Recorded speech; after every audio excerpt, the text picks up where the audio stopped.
yun mga katusok, ay tispire natin. Ito yung 60cm natin na D-roller. Rubber roller po ito hindi po ito inverter. Iba yung inverter na roller. Mas malakas yun. Ito, yan. So tispire natin mga katusok. So pwede dito hugutin natin. Pwede rin. So para medyo malambot lang, dinika.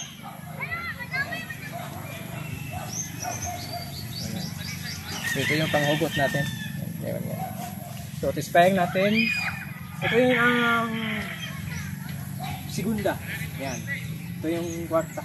So try natin sa segunda.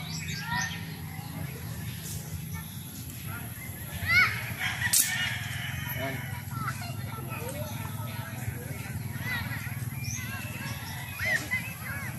So dito naman sa pinakamalakas. 60cm lang ito, 60cm. At 4mm yung chopping natin o 316. Yan, may line na siya. Tispire natin sa dito sa pinakamalakas.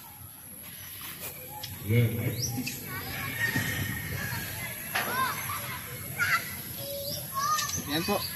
Para siyang may kambyada. May kambyada. Yan. So, try natin dito pangatlo ay pangalawa. Yan. So, malakas na yan.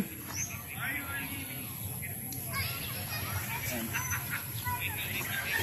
So, tirahan natin.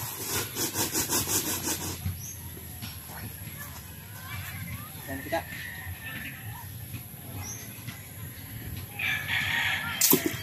Uy. Taas ko lang na samaan. So ayun, maraming salamat po sa panonood. So ayan po ating ating Isfergan D-roller. Ayan. PM lang po sa gusto order ng 60cm namin na D-roller. Thank you. Yan na yung 60cm natin na 60cm natin na D-roller. Ayan. Ayan na po. Natispire na po natin. Sir po, ano po to? Ulit po to ni Sir Bakuyaw. Ayan.